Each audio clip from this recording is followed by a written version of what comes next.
আসন্ন জাতীয় সংসদ নির্বাচন সামনে রেখে ভোটের সুনির্দিষ্ট তারিখে ঘোষণার দাবি জানিয়েছেন দেশটির ১৩টি রাজনৈতিক দলের নেতারা।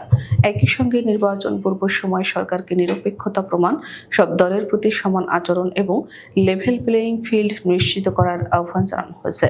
বুধবার সন্ধ্যায় রাজধানীর রাষ্ট্রীয় অতিথি ভবন যমুনায় অন্তর্বর্তী সরকারের প্রধান উপদেষ্টা ডক্টর মোহাম্মদ ইউনূসের সঙ্গে বৈঠকে এই আহ্বান জানান রাজনৈতিক নেতারা বলেন, নির্বাচনের আগে নিরপেক্ষ আচরণ না করলে সুষ্ঠু ভোট সম্ভব নয়।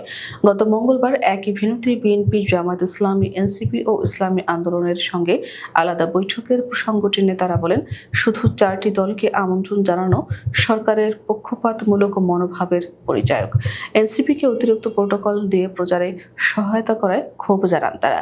বৈঠকে অংশ নেওয়া নেতারা নিয়মিত সর্বদলীয় সংলাপ আয়োজন, রাজনৈতিক ঐক্য ধরে রাখা এবং নির্বাচনের পরিবেশ নিশ্চিত করার তাগিদ দেন। তারা বলেন, ফ্যাসিবাদ প্রতিহত করতে হলে দলীয় স্বার্থের ঊর্ধ্বে উঠে কাজ করতে হবে।